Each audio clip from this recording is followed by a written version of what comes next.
ఈ ప్రెస్ మిత్రులందరూ గమనించాలి. ఈరోజు అగ్రహారంలో చనిపోయిన రాజయ్య నిన్న సాయంత్రం 5 గంటలకు అట్లా ఆయన మనస్తాపం చెంది వడ్లు పోతలేవు, అప్పులోళ్ళు ఇంటి చుట్టూ తిరిగిపోతుండ్రు, అప్పులు కట్టాలి, మిత్తిలు కట్టాలి, కష్టమవుతుంది, ఇంకా వడ్లు పోకపోయే, నాది 70వ సీరియల్ నెంబరు, ఇంకా 30 నడుస్తుంది, నా బతికేంది, పైసలు ఎప్పుడు వస్తాయనే మనస్తాపంతో ఆయన మరి బెంబేలు పడ్డట్టుగా అనిపిస్తూ ఉంది. ఆ లారీ అయితే ఇది వరకు 5-6 రోజుల నుండి అంబాజీపేటకి అయితే రాలేదు ఇక్కడ.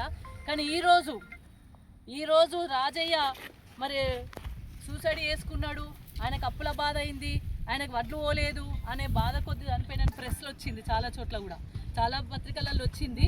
దాన్ని చూసి మరి అధికారులు ఉఠావుటిన బయలుదేరి, పోలీసు వాళ్ళు ఉఠావుటిన వచ్చి, అందరు ఉఠావుటిన వచ్చి లారీ పంపించి ఇప్పుడు వడ్లు పెడుతుంది. ఇవి రాజయ్యే, చనిపోయిన రాజయ్య వడ్లే.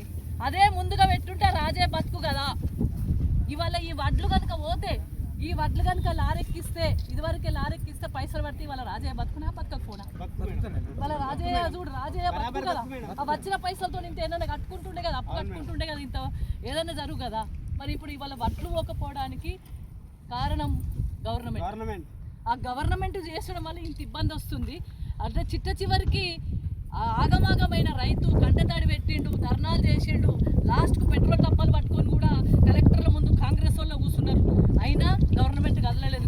చివరికి రాజయ్య అనే వ్యక్తి కూడా ఈరోజు నా వడ్లు పోతలేవు, నాకు అప్పులు ఎక్కువైనా అప్పులు కట్టలేకపోతున్నా అని చెప్పేసి ఆ అప్పుల బాధ తీరలేక, ఈ వడ్లు అమ్ముడు పోక, 70వ సీరియల్ ఎప్పుడొస్తుందో తెలియక ఇదేదో పెట్టుడు. ఇవాళ 30వ సీరియల్ 32వ సీరియల్ నడుస్తుంది. ఇదివరకు 4 లారీలు రాలే మొత్తం సెంటర్ పెట్టినప్పటి నుండి. ఈ 32వ నెంబర్ నడిచే దగ్గర ఇప్పుడు రాజయ్య తెచ్చిరు, 70వ సీరియల్ నెంబర్ తీసుకొచ్చి ఇప్పుడు పెడుతుంది. అదే ముందు పెడితే రాజయ్య బతుకుతుండే కదా. ఈ వడ్లన్నీ పోతే అందరూ హ్యాపీగా ఉందరు కదా. రైతులు గలగల అయిపోయినాయి, ఎండిపోయినాయి. అసలు మహేశ్వర్ 9కి వచ్చింది. 9 అంటే ఇవి ఇట్లా నలుస్తే నూకలే పరిస్థితి వచ్చింది. ఓ సంచి 42 పెడితే ఆ రైస్ మిల్లుకి పోయేసరికి 41 అవుతుంది. తూకం తక్కువ వచ్చింది. 38 కిలోల సంచులు వచ్చింది. నేను కూడా ఫస్ట్ టైం చూస్తున్నా, ఎన్నడూ వినలే ఇప్పటి వరకు. 38 కిలోల సంచి వస్తుంది, ఇంకా 4 కిలోలట తెల్ల సంచులు తెచ్చేయాలన్నట. అంటే విచిత్రమైన సంఘటనలు ఈ ప్రభుత్వం చూపెడుతుంది. రైతులకు సుక్క చూపెడుతుంది, రైతులకు అన్యాయం చేస్తుంది. నిజంగా చెప్తున్నా, నేను కూడా ఎప్పుడు గిన్నేళ్ళ నుండి రాజకీయాల్లో ఉన్నాం కానీ ఇప్పటి వరకు రైతుకి ఇన్ని కష్టాలు పడడానికి ఎప్పుడు చూడలేదు. రైతు రోడెక్కినా పట్టించుకుంటలేరు, రైతు చచ్చిపోయినా పట్టించుకుంటలేరు, రైతు ఆగమైనా పట్టించుకుంటలేరు.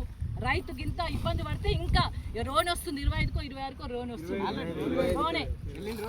ఎల్లుండి రోన్ వస్తుంది.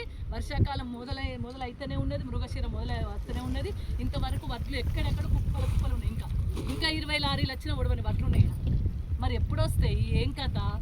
ఆ లారీ ఏదో 4 రోజుల క్రింద ఉండి కంటిన్యూ 4-5 లారీలు వస్తే రాజే బతుకు కదా. ఇవాళ ఇంత అధ్వానం ఉంటుంది ఆ ప్రభుత్వం, ఇంత మొద్దు నిద్ర పోతుంది ఆ ప్రభుత్వం. ఆయన బతుకు కదా. ఇంకా నా వడ్లు అయినా మంచిగా నాకు పైసలు వస్తే జనం పైసలు అటు ఇటు కట్టుకుంటా అనుకుంటుండే కదా. అదేదో నిన్న పంపిస్తే అయిపోయి కదా, మొన్న పంపిస్తే అయిపోయాయి. ధర్నాలు చేస్తే చెయ్యొద్దంటారు, ధర్నాలు వేస్తే బెదిరిస్తారు, వడ్లు ఓనమంటారు. రైస్ మిల్లర్స్ వాళ్ళు వడ్లు దించుకుంటలేరంటారు. ఆ సుతిల దారాలు లేవు, బార్దాన్ రాదు, వస్తే 38 కిలోలది వస్తుంది. అమలోళ్ళకి అది ఉన్నది. ఏంది ఇది అసలు? ఇది ఏం గవర్నమెంట్? ఏం చేస్తుంది గవర్నమెంట్? మొద్దు నిద్ర పోతుంది. మంత్రులకు రివ్యూ లేదు, కలెక్టర్లకు ఎమ్మెల్యేలకు పడదు, అధికారులకు ఎమ్మెల్యేలకు సమన్వయం లేదు, అధికారులకు గవర్నమెంట్కు సమన్వయం లేదు, ఎమ్మెల్యేలకు మంత్రులకు సమన్వయం లేదు, మంత్రులకు ముఖ్యమంత్రికి సమన్వయం లేదు. ఆ సమన్వయం లేక ఎవరు ఇబ్బంది పడుతున్నారు? ప్రజలు ఇబ్బంది పడుతున్నారు, రైతులు ఇబ్బంది పడుతున్నారు. ఇంత ఘోరం ఉంటుందా? ఇంత అన్యాయమైన ప్రభుత్వం నేను ఎక్కడ చూడలేదు. పట్టించుకుంటూనే లేదు. ఎండ తీవ్రత ఉన్నది, వడ్లు ఎండుతున్నాయి, గలగలవుతున్నాయి, మాచ తగ్గుతుంది, ఇబ్బంది అవుతుంది, రైతులకు లాస్ అవుతారంటే కూడా పట్టించుకుంటలేదు. కుప్పలు ఇంకా సెంటర్లలో ఉన్నాయి, అన్ని సెంటర్లలో ఇదే పరిస్థితి. ఫోన్ చేస్తేనే, అధికారులకు ఫోన్ చేస్తేనే వస్తే పంపిస్తావు, లారీ పంపిస్తుండ్రు, లేకపోతే లేదు. పట్టించుకుంటూనే లేడు. ఎన్ని వడ్లు పోయినాయి ఇంతవరకు, ఎన్ని వడ్లు కొన్నారు, ఇంకెంత ఉన్నది, ఎంత డిమాండ్ ఉంది, ఎన్ని లారీలు కావాలి, ఎక్కడ ఎంత దించుకుంటుండ్రు, రైస్ మిల్ల పరిస్థితి ఏందనేది రివ్యూ చేసినోడే లేదు. మొత్తం పేపర్ల మటుకు పబ్లిసిటీకి మాత్రం ముఖ్యమంత్రి గారు పెట్టి కలెక్టర్లదే బాధ్యత అంటాడు.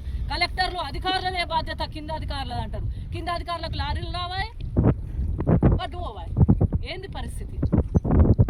ఇంత దారుణంగా ఉంది. ఇప్పటికైనా కానీ ముఖ్యమంత్రి గారు చొరవ చూపెట్టాలి. ఇక్కడ రాజయ్య అనే రైతుకు చావుకు కారణం ప్రభుత్వం. ఇవాళ వడ్లు పోతే కనుక ఇదే సెంటర్లో అదే లారీ ఒక 4 రోజుల ముందు అంబాజీపేటలో ఇప్పుడే ధర్నా చేసిండు. మొన్న తిమ్మనగర్లో 2 లారీలు కావాలంటే పొయ్యి నేను కూర్చుంటా అని చెప్తే నేను ఈడ ధర్నా చేస్తా, నేను ఆడికి పోతున్నా, ఇక ధర్నాకే పోతున్నా అంటే ఒక లారీ వస్తుంది. మొన్న తిమ్మనగర్లో ఫోన్ చేసి లారీ వస్తలే అంటే ఇప్పుడు వస్తున్నా, నేను ఆడనే దిగుతా అని చెప్పేసి కలెక్టర్లకు ఫోన్ చేసి అధికారులకు ఫోన్ చేసి నేను ఆడికి పోతున్నా అంటే ఆడికో లారీ వస్తుంది. అంటే ఇదేనయ్యా ఆగమ ఎక్కడన్నా అది ఉందంటేనే లారీ వచ్చాడు తప్ప మీరు పంపించరా, మీరు పని చేయరా?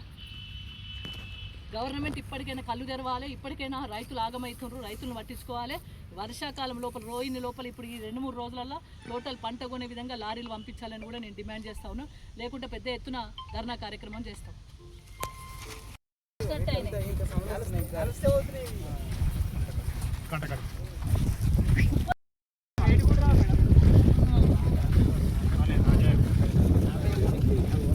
రాజయ్య పెడుతున్నారు ఇప్పుడు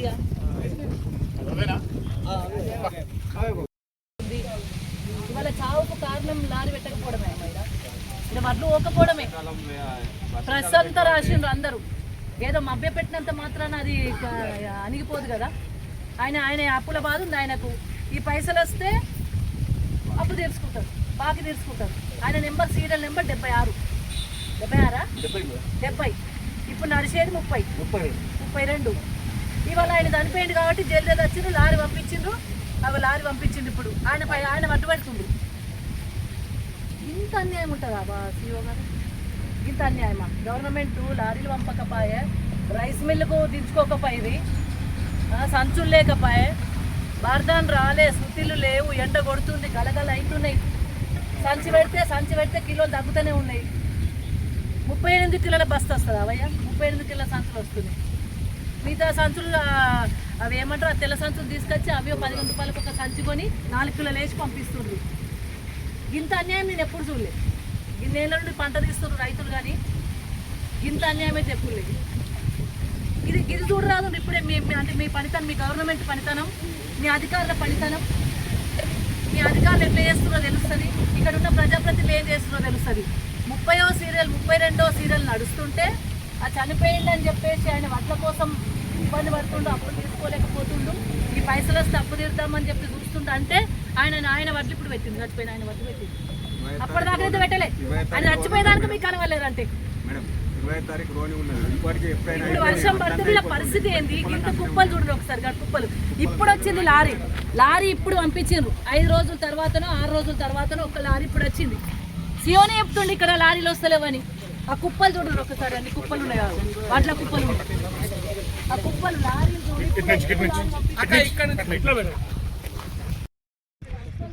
ఇంకా రోడ్ వస్తుంది. మురుగశిర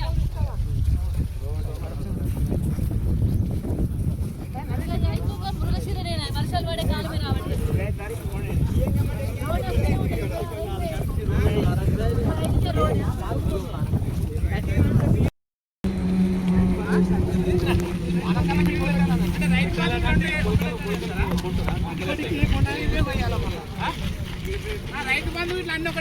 గవర్నమెంట్ భయం లేకపోతే ఇప్పుడు ఎందుకు పెట్టిర్రు?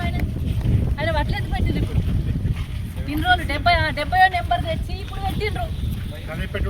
అదే పెట్టుడు ముందే పంపిస్తే, అదే లారీలు జల్దీ పంపిస్తే ఆయన బతుకు కదా. ఇవాళ ఆ లారీలే ముందు పంపిస్తే ఇవాళ ఆయన బతుకుతుండే, పైసలు వస్తుంటే అప్పు కట్టుకుంటుండే.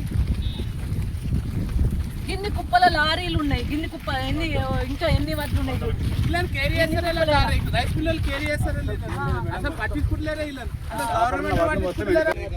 గలగలైన వడ్లే ఉన్నాయి, డ్రై అయిపోయినాయి. అన్యాయం అయిపోయింది.